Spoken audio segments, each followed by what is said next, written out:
Up, donc interview Jacques Bélanger, donc quatrième partie. Donc on était à Blood of Tyrants. Donc voilà, donc tu es de retour et tu apparais sur la pochette de l'album sur une chaise électrique. Alors c'est une première pour Exciter de mettre un membre du groupe en photo sur une jaquette. Comment est-ce qu'il a été prise cette décision? Bah, c'est une combinaison de facteurs. D'abord, un manque de budget. D'accord. Euh, Ensuite, le thème Blood of Tyrants, c'est... attends, je reviens. Vas-y, vas-y. Blood of Tyrants, c'est un thème qui est devenu le titre d'une chanson. Et c'est un thème que j'avais proposé. Et à l'origine, j'aurais aimé justement qu'on fasse faire une pochette d'album où on aurait eu une espèce de table style ONU où il y aurait eu un paquet d'intervenants, de chefs d'État autour de la table, mais ces chefs d'État-là, on aurait pu distinguer que il aurait pu s'agir d'à peu près tous les despotes ou les tyrans, justement, qui ont dirigé un État un moment ou un autre de l'histoire. Et puis, voilà. Et cette idée-là, on s'est dit, ouais, ça pourrait être intéressant, mais ça va coûter trop cher de faire justement une peinture ou une image. C'était l'époque où le graphisme électronique ou par ordinateur, c'était pas très, très développé encore. Donc, on s'est dit, on va faire quelque chose maison, mais là, on s'est dit, oui, mais qu'est-ce qu'on va faire? Mais là, bon, de fil en aiguille, on a fini par dire, OK, ben, le sort qu'on aimerait faire réserver justement aux tyrans de la Terre, c'est la mort. Et puis là, on s'est dit, OK, bon, ben, il y a quelqu'un qui a posé la chaise électrique. On s'est dit, bon, OK, voilà l'idée, mais on réalise ça comment? Et c'est là que John a proposé justement qu'on me mette sur une espèce de chaise censément électrique et que je devienne justement le sujet de cette pochette-là. D'ailleurs, c'est John a un poster encore de cet album-là, un très grand poster qui fait peut-être 1 mètre et demi par un mètre ou quelque chose comme ça. Et pour lui, c'est le plus beau poster d'Exciter. Donc, c'est quelque mais pas forcément parce que c'est une valeur esthétique, là. On s'entend sur le fait que c'est assez kitsch là, comme approche. Et puis en plus, je ne sais pas si tu connais les personnages de la série américaine The Addams Family. Très peu. Je veux dire, ils sont tous habillés en noir. Là. Je me demande si il y a le serviteur justement qui ressemble un peu à Frankenstein.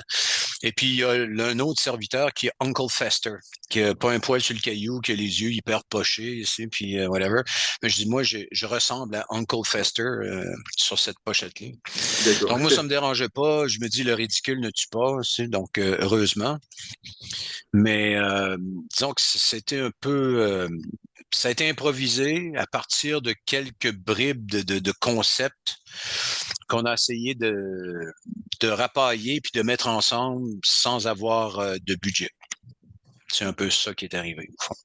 D'accord. Et du coup, le poster de John Ritchie, tu lui as signé ou pas? Non, Non. John n'a pas me demandé de le signer. Je sais pas exactement. En fait, ça devait dormir dans le fond d'un de ses placards, puis il a décidé de le sortir. Euh, mais non, John, c'est drôle parce qu'il apprécie beaucoup le travail que je fais pour lui, mais je pense que ça lui fait un petit velours de penser que le fait que j'ai pu enregistrer quelques albums, puis faire ma marque assez modeste quand même, mais néanmoins, dans le monde du heavy metal, ça tenait à lui, à sa générosité et à son apport. Ce qui n'est pas tout à fait faux, c'est ce qui est à l'origine. Mais si j'avais été mauvais, j'aurais pas pu me démarquer comme ou être connu comme je l'ai été.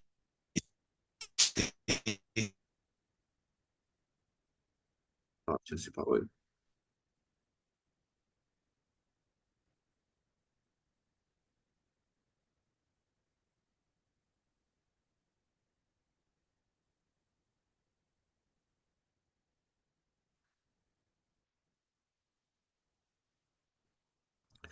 Et merde.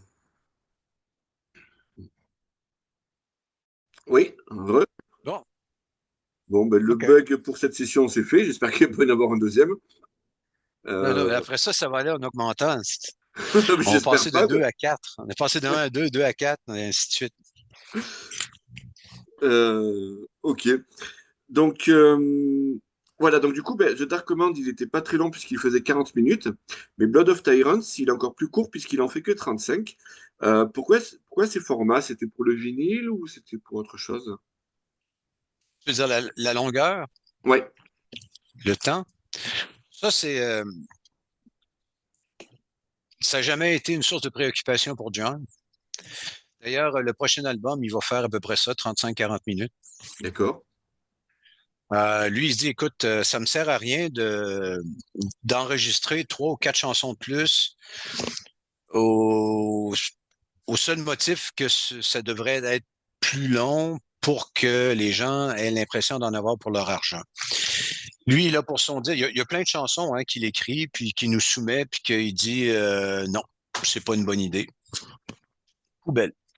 D'accord. Donc, plutôt que de finir la chanson puis de se dire on va l'enregistrer et puis on verra ce que ça donnera, lui il dit écoute, moi, je réussirai pas à m'investir totalement dans cette idée-là. Je pense que ça fonctionne pas.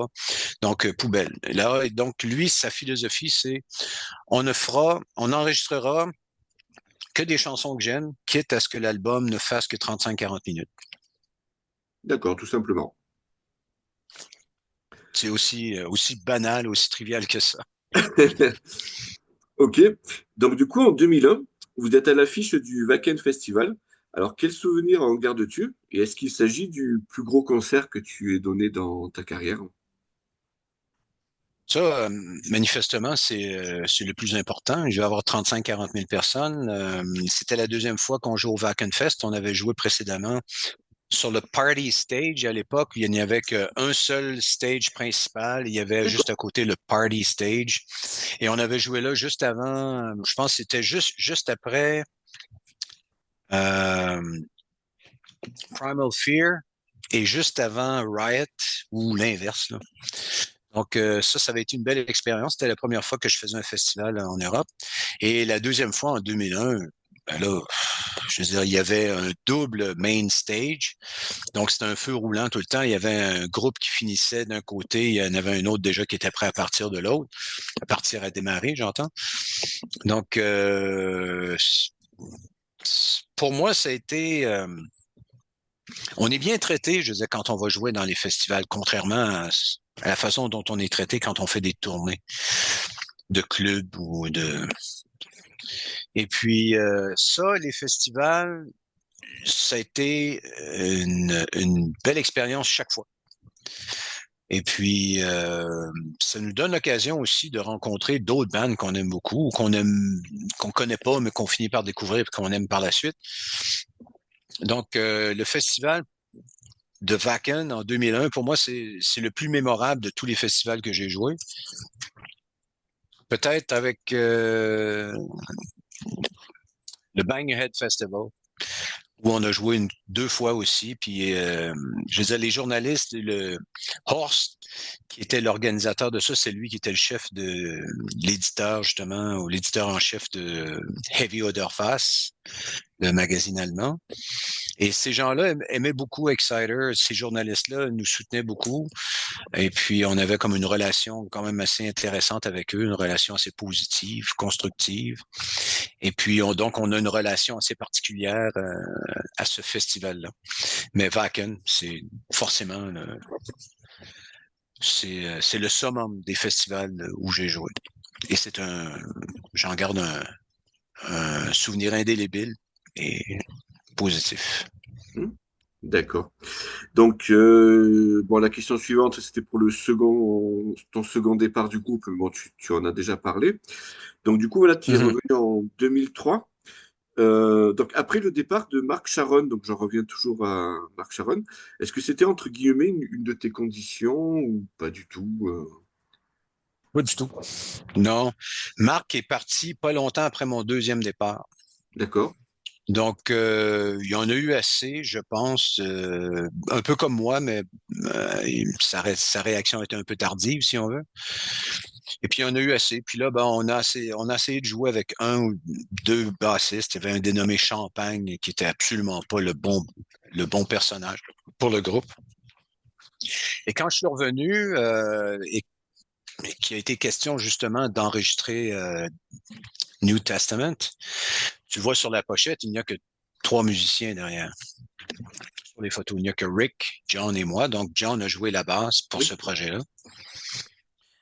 Et c'est par la suite qu'on a passé d'autres auditions et qu'on a engagé Rob Cohen, dit Clammy, ou autoproclamé Clammy.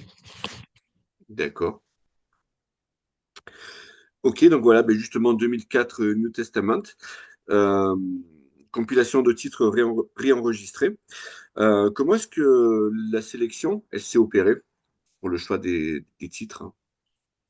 On a joué, comme l'idée de départ était la possibilité d'enregistrer un album live, on a voulu justement enregistrer ou réenregistrer les chansons qu'on jouait le plus souvent en spectacle. Donc, c'est comme ça qu'on a décidé justement de définir le set list et de déterminer qu'est-ce qui allait faire partie de l'album. C'est aussi simple que ça. D'accord, parce que du coup, sur l'album, il n'y a pas le morceau Heavy Metal Maniac, alors qu'il me semble que vous le jouiez en live, non? Euh, je pense que Heavy Metal Maniac est sur l'album New Testament. Ah, je revérifierai. Peut-être fait une erreur. Qu'est-ce que j'ai fait? Bon, autant pour moi. Tu peux en trouver même une copie sur YouTube de la version New Testament de Heavy Metal Maniac, si je me trompe pas. Je te dis ça sous toute réserve, mais il me semble que si ma mémoire est bonne, Heavy Metal Maniac, on pouvait pas passer à côté, là. D'accord, bon, pendant la C'est un prochaine classique. lecture, je devrais adorer. Donc, du coup, parmi les 15 titres de cet album, il y en a 5 de ta période. Alors, est-ce qu'ils ont aussi été réenregistrés ou est-ce que vous avez remis les mêmes versions d'origine? Ah, on les a tous réenregistrés, ces Tous? morceaux-là. D'accord, ok. Donc, parce que sinon, ça aurait été une espèce de supercherie, tu sais, je veux dire, on voulait justement que ça sonne, j'allais dire actuel, mais bon, C'est pas le mot. tu sais, je veux dire, 3 ans après l'enregistrement de Blood of Tyrant, 5, 6 ans après l'enregistrement de Dark Command, bon, on était encore d'actualité. On aurait pu, mais je veux dire, on voulait peut-être leur insuffler une nouvelle énergie. Je pense que ça a été complètement raté dans le cas des chansons de Blood of Tyrant et puis de New Testament, des Dark Command, parce qu'elles sonnent à peu près comme elles sonnaient, je veux dire, sur l'album originaux. Ce qui a fait la grande différence, évidemment, c'est mon interprétation des vieux classiques d'Exciter. Et je pense que ce sont les chansons qui sont d'intérêt justement sur cet album-là. Les autres, qui n'ont, les auditeurs qui n'ont pas ni Dark Command ni Blood of Tyrant peuvent peut-être trouver ça intéressant d'acheter cet album-là pour faire une espèce de synthèse sans avoir à acheter tous les albums. Mais ceux qui ont déjà Dark Command et Blood of Tyrant, ces 5 chansons-là revêtent très peu d'intérêt, à mon D'accord, avis. ok. Euh, du coup, pardon, tu as également remanié les lyrics de Black Witch. Pourquoi ce choix?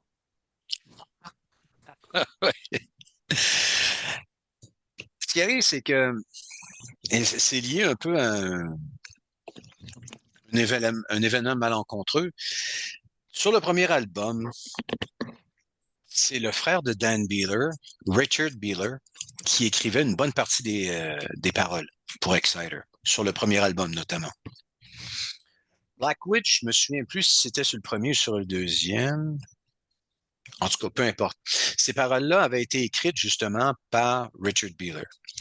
Or, quand il a été question justement, quand je me suis joint à Exciter pour la première fois en 94, 95, euh, J'avais pas les paroles. Moi, les paroles des chansons qui étaient sur Long Live the Loud et puis sur Violence and Force avaient été publiées sur la pochette. Donc ça, j'avais pas de problème, je les avais les paroles. Mais le premier album, Heavy Metal Maniac, il n'y avait pas de paroles ni sur la pochette, ni à l'intérieur, là. Donc, il a fallu qu'on demande à Richard Beeler de nous fournir justement les paroles de ces chansons-là. Et quand on a commencé à jouer euh, Black Witch, malheureusement, Richard Beeler était malade, puis je pense qu'il est décédé pas longtemps après. Je me souviens plus exactement de quelle cause, mais ça a été bon quelque chose de relativement tragique là, et de triste. Donc, quand il est venu le temps d'enregistrer, je me suis dit, écoute, il va falloir que j'aie des paroles qui soient conséquentes et non pas juste les paroles que je pouvais marmonner comme ça. Je veux dire, quand on jouait en spectacle. Donc, c'est la raison pour laquelle j'ai réécrit les paroles. Parce que non pas que je prononçais pas des mots quand je le jouais en spectacle, mais c'est parce que ça faisait pas une histoire très cohérente.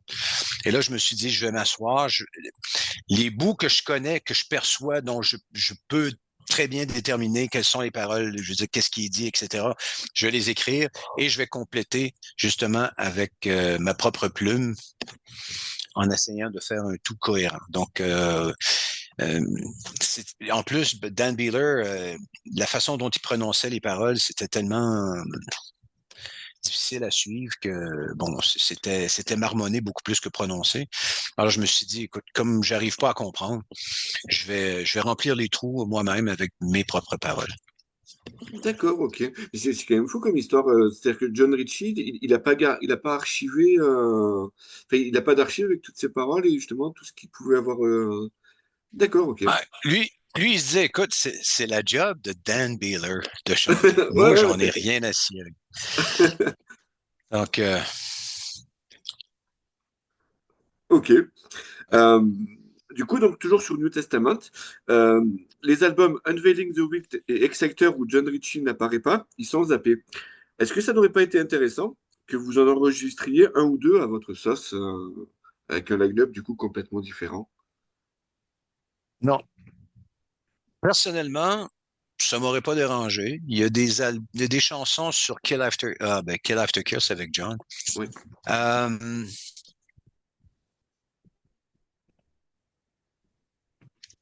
écoute, le style, je veux dire, Brian McPhee, c'est un excellent guitariste. Ça, c'est assez évident. Ah putain. Il a des bonnes chansons, mais à mon avis, je peux comprendre pourquoi, parce que c'est des albums de qualité. La guitare est très bonne, mais c'est pas, ça aurait pas bien cadré, je pense. Et puis de toute façon, John, par orgueil peut-être, aurait parfaitement refusé de jouer des chansons qui ont été composées par quelqu'un d'autre. Pour lui, ce n'aurait été que des interprétations, des covers, comme on dit en anglais. Mhm. Donc, non, ça c'eût été hors de question aussi d'enregistrer ces chansons-là, même si elles étaient aussi bonnes soient-elles. D'accord, ok. Euh, donc du coup là au passage, est-ce que parmi les albums de Exciter qui datent d'avant ton arrivée, est-ce que tu as un favori ou pas?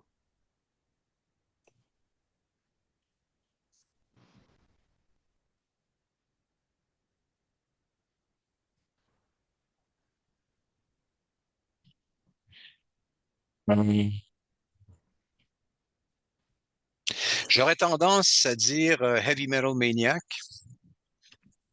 C'est plus pur, plus organique, comme plusieurs disent aujourd'hui. Dan Beeler a moins tendance à crier. Mhm. Euh, et puis les riffs sont excellents, du début à la fin. Donc D'accord. oui, si j'avais à dire quel serait mon album d'Exciter classique favori, ouais, ça aurait été Heavy Metal Maniac, D'accord. assurément. Le tout premier. Ouais. Euh, ok, donc après, donc c'était donc pour la composition de Trash Speedbird, donc tu en as parlé. Ah oui, donc en 2006, il y a apparemment un festival qui t'a marqué aussi, c'était le Keep It True. Je crois que c'était ta dernière prestation. Est-ce que tu peux nous Ouais. en toucher un mot? Écoute, Keep It True, j'étais loin d'imaginer que ce serait ma dernière prestation avec Exciter, donc c'est pas comme ça que je l'ai abordée. Et c'est pas pour cette raison-là qu'elle a été spéciale. Elle est devenue spéciale par la suite à cause justement de mon départ puis du fait que c'est le dernier. Mais en soi, c'était l'époque où je venais de rencontrer mon épouse actuelle, Sophie, qui est l'une de tes compatriotes, comme je le disais plus tôt, Mhm. et puis qui vive et que j'ai rencontré en Suisse. Je travaillais à l'époque, je venais de finir mon baccalauréat, puis le baccalauréat ici, c'est une licence, je pense, en France, diplôme universitaire. Donc, j'avais fait mon diplôme universitaire en traduction. J'avais changé de vocation professionnelle, si on veut. Et puis, j'avais commencé à travailler pour une société qui développe un logiciel d'aide à la traduction qui était situé ici à Gatineau, dans la ville où j'habite. Et c'était un logiciel d'aide à la traduction qui était vendu un peu partout dans le monde. Il y avait des utilisateurs, surtout, par exemple, au sein des organismes multilatéraux comme l'ONU, l'UNESCO, la Banque mondiale, le Fonds monétaire international, bon, etc. Donc ça, c'était des clients de la compagnie, de la société pour laquelle je travaillais en tant que formateur. Et comme j'avais travaillé en informatique pendant 8 ans avant, je travaillais aussi comme spécialiste en implantation de ce système-là, système informatique évidemment, ou système logiciel. Euh, je suis parti justement euh, aller faire, pendant un mois, je suis allé travailler justement pour faire des installations et des formations. Et la première de ces formations-là avait lieu à Berne, euh, au, au Parlement suisse, dans le service de traduction où il y avait les traducteurs qui traduisaient de l'allemand vers le français et vice-versa. Et puis, j'ai rencontré la responsable de ce système-là, c'était Sophie, mon épouse. Donc, j'ai travaillé là pendant 3 mois, 3 mois, 3 jours.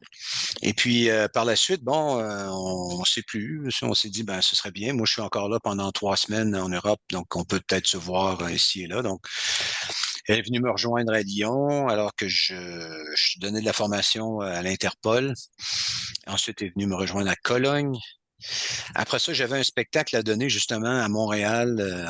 C'était en 2005, décembre 2005. Donc, je suis revenu. Je suis même pas revenu chez moi. Je suis allé directement à Montréal pour donner mon spectacle le lendemain. C'était un spectacle tout canadien avec Infernal Majesty, Razor, Anvil, Exciter. Voilà, ça a été un super bon spectacle. Ça a été une soirée mémorable aussi. Et puis ensuite, Sophie est venue passer du temps chez moi. Et puis, par la suite, voilà, on a commencé à se fréquenter comme ça. Et là, lorsque je lui ai annoncé que je donnais un spectacle à Lauda Kinighofen pour le Keep It True, justement, elle m'a dit, écoute, je vais aller te voir un spectacle là-bas, je t'ai jamais vu, donc ça me plairait justement d'aller te rejoindre en Allemagne. Puis Sophie, ben, étant germaniste, elle parlait très bien l'allemand aussi. Donc, voilà, elle est venue me rejoindre en train. Et pendant qu'on se fréquentait, justement, elle était une amateur d'Astérix, et moi aussi. J'ai lu tous les Astérix à plusieurs reprises. Et je sais pas si tu te souviens, il y a une scène dans Astérix et le Chaudron, je pense, où là, Astérix et Obélix partent à Lutèce, puis là, ils essaient de trouver toutes sortes de moyens de faire de l'argent pour remplir le chaudron qui leur avait été confié, qui était plein de pièces d'or. C'était un chef, justement, voisin du village gaulois. Et puis, on leur avait on dit, écoute, le questeur romain, si whatever, va venir percevoir les impôts, donc on veut cacher notre chaudron d'or ici, puis quand ils seront partis, on viendra le récupérer, puis finalement, bon, le chaudron a été vidé entre-temps, et puis là, ben, Astérix et Obélix ont été bannis du village, puis ils se sont dit, écoute, pour sauver votre honneur, il faut que vous remplissiez ce chaudron-là de pièces d'or. Et là, ils sont allés à Lutèce, puis là, à un moment donné, sans trop donner toutes les tenants et les aboutissants de l'histoire, ils finissent par aboutir devant une troupe de théâtre, justement, qui est en train de répéter.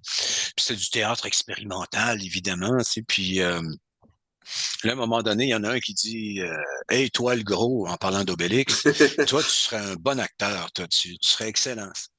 Et puis là, finalement, les autres, ils disent est-ce que ça paye? Ben, ça paye pas beaucoup, mais en tout cas, fait que finalement, Astérix et Obélix, ils se disent écoute, on va faire partie de cette troupe-là, puis on verra. Et c'était de l'improvisation totale. Et puis, à un moment donné, justement, pendant l'une des répétitions, il y en a un des acteurs de la troupe qui arrivait devant l'auditoire, puis qui disait orgie, orgie, nous voulons des orgies. Puis là, ben, Sophie, moi, ça nous faisait bien rigoler. C'est un soir qui était bien arrosé. On se faisait rire avec cette. Et puis là, à un moment donné, elle m'a dit, garde, pendant le spectacle, je te mets au défi de me dire orgie, orgie, nous voulons des orgies en langue inuktitut, qui est la langue, une des langues parlées par les Autochtones ou les Autochtones ici au Canada, parce qu'elle se fascinait aussi par la culture autochtone du Canada. Et puis, comme j'aime les défis, ben, je me suis dit, OK, ça va. Je suis arrivé à l'aéroport de Toronto, c'était l'époque où je voyageais beaucoup.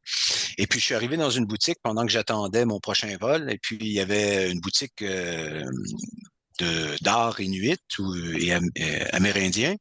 Et puis, la fille qui était derrière la caisse, c'était une autochtone. Fait que là, je lui ai expliqué mon histoire. Je dis, est-ce que tu pourrais me dire comment est-ce qu'on peut dire orgie, orgie, nous voulons des orgies en langue autochtone? Et est-ce que tu pourrais l'écrire, s'il te plaît, si ça peut être écrit? Donc, elle me l'a écrit, puis elle m'a dit comment ça se prononçait, whatever. Je lui ai expliqué évidemment l'histoire parce que je voulais pas passer pour un pervers. Et puis, ensuite, j'ai écrit ça sur une carte. Je lui ai acheté un Inukshuk, qui est une petite pièce d'art inuit ou d'art amérindien inuit. Et puis, voilà, j'ai euh, j'ai euh, rempli ma mission. Et à un moment donné, avant de chanter euh, Pounding Metal, pendant le, le beat, justement, qui commence la chanson, je commence à raconter une histoire qui pas d'allure, là, en disant les Autochtones par chez nous, whatever, ils aiment faire la fête, etc. Et puis, souvent, ce qu'ils aiment dire, c'est Waigini, Waigini, Wadgut, Begumavegut, Waigini. Tu vois, je me souviens encore vaguement de comment ça se disait. Et puis, j'ai dit ensuite, puis voilà. Puis pendant ce temps-là, Sophie était derrière la console de son. Et puis, elle a tout entendu. C'était une surprise. Et puis, c'était une façon pour moi de la demander en mariage. Donc, j'ai dit, écoute, garde, j'ai rempli ma mission. Maintenant, am I worthy of you? Est-ce que j'ai assez de valeur pour toi pour être ton mari? Puis, j'ai dit, elle a dit oui, évidemment. Et puis, voilà. Donc, ça a été ma demande en mariage. Dans le cas de Sophie. Donc, ça a été justement c'était la première fois que Sophie venait me voir jouer. Ça a été la fois où je l'ai demandé en mariage et qu'elle a dit oui. Et puis, donc, ça revêt quand même ça a une certaine saveur qui est bien particulière pour moi et qui marque ce festival-là comme étant une expérience assez particulière. D'accord. Et du coup, ça me fait penser, donc, petit détail, donc tu dis qu'elle est française. Euh, vous passez souvent par la France pour un séjour ou quoi que ce soit, ou pas du tout? On en a fait quelques-uns pendant que je travaillais encore, D'accord. à voyager régulièrement. Puis quand j'ai quitté ce travail-là, puis qu'elle est venue s'établir au Canada, nous sommes allés en France à 2 ou 3 reprises ensemble. On s'est mariés en 2006. Donc, entre 2006 et 2010, on est allé en France quelques reprises. Mais depuis ce temps-là, Sophie retourne toute seule parce que j'ai pas énormément de vacances. Et puis, Sophie y va souvent. Elle fait beaucoup d'heures sup et puis elle les accumule. Puis elle va faire un tour en France pendant 4, 5 semaines. D'accord. Et puis, on a un perroquet qu'elle a décidé d'adopter. Puis ce perroquet-là, je veux dire, faut s'en occuper. Je veux dire, les perroquets deviennent dépressifs assez rapidement s'ils n'ont pas de compagnie, si on n'en prend pas soin. Et puis, la faire garder pendant 4, 5 semaines, je veux dire, moi, je ne pouvais pas m'absenter aussi longtemps que ça, mais ça nous aurait coûté un bras aussi pour faire garder le perroquet, d'autant plus qu'elle doit prendre des médicaments et tout. Donc, la facture s'allonge. Et puis, ça nous aurait coûté aussi cher de faire garder le perroquet que de me faire voyager là-bas. Donc, je me suis dit, OK, garde, je vais garder Victor, qui est le nom de notre perroquet. Je vais garder Victor et je vais m'en occuper. Puis, toi, tu iras voyager et rencontrer ta famille et tes amis. D'accord. Alors, Du coup, donc après le. Mais j'aime la France. J'aime la France et je vais y retourner, c'est sûr. Je me tiens beaucoup au courant de ce qui se passe sur le plan sociopolitique en France. J'écoute régulièrement, je sais pas si c'est ta tasse de thé, j'écoute beaucoup les nouvelles de CNews. J'aime beaucoup les chroniqueurs de CNews aussi. D'accord. Puis vous allez me dire, ouais, bon, Jacques est un facho, c'est un bonhomme d'extrême droite. Mais bref, non, il y a des penseurs là-dedans qui sont, des chroniqueurs qui sont excellents. J'aime beaucoup Philippe de Villiers, par exemple, qui est très D'accord. raisonnable, très conservateur, mais très raisonnable. Bref, voilà, donc je vais y retourner en France, c'est sûr et certain. D'accord. Peut-être une fois l'album de Power Rage sorti, peut-être que vous viendrez faire quelques dates par ici. Si les Français décident qu'ils veulent nous voir, ils vont se manifester. Et ça, évidemment, je veux dire, quand il y a, je sais pas, moi, il peut y avoir 1000 personnes, il suffit qui auraient envie de voir Power Rage, mais qui sont répartis un peu partout dans tous les coins de la France. Je veux dire, c'est pas assez pour qu'il y ait une demande assez forte pour nous faire venir faire un spectacle en France à une seule place. Moi, je demanderais pas mieux parce que, je veux dire, aller pouvoir m'adresser à un auditoire en français, Oui. ce serait une première pour moi, puis ce serait super agréable. De pouvoir le faire en France, pour moi, ce serait une expérience spéciale. D'accord. On verra. Ok. Donc du coup, bon, départ de Exciter en 2006, donc définitif. Donc tu en as pas mal parlé. Euh, Après, du coup, est-ce que tu as pu écouter Trash Speedburn, ce qui est sur l'album dans sa version finale en 2008, et qu'est-ce Oui, que tu en as pensé? Pas grand-chose. c'est difficile d'être objectif quand on a travaillé sur un album, qu'on Oui. sait comment ça devrait sonner, et puis que finalement c'est rendu par quelqu'un d'autre qui, bon, faut quand même reconnaître que Kenny a pas eu beaucoup de temps pour apprendre ces chansons-là. Il les a appris à partir de chansons mal enregistrées sur un ghetto blaster qui ont été jouées live par le band et par moi d'ailleurs. Donc il est parti avec un matériel de départ qui était assez déficient et il n'a pas eu beaucoup de temps pour apprendre les chansons. Kenny, c'est un bon chanteur, mais à mon avis, encore une fois, c'était pas le chanteur pour Exciter. Mais il a fait ce qu'il pouvait. Mais dans le cas de Thrash Speed Burn, mais comme j'avais déjà une vision justement de ce que ces chansons-là devaient être, je pouvais pas faire autrement qu'être déçu parce que ça n'a pas été rendu comme moi j'aurais voulu le rendre. Mhm. Maintenant, est-ce que parce que c'est différent, est-ce que c'est mauvais pour autant? Non, sûrement pas. Mais c'est pas à mon goût à moi. Donc, si tu me demandes, tu me poses la question, subjectivement, qu'est-ce que j'en pense? Je suis déçu. D'accord. Ok, donc je te propose qu'on refasse une petite coupure. On arrive à la fin de cette quatrième session. Et voilà, je te renvoie le lien dans 5 minutes pour la suite. Parfait. Allez, hop.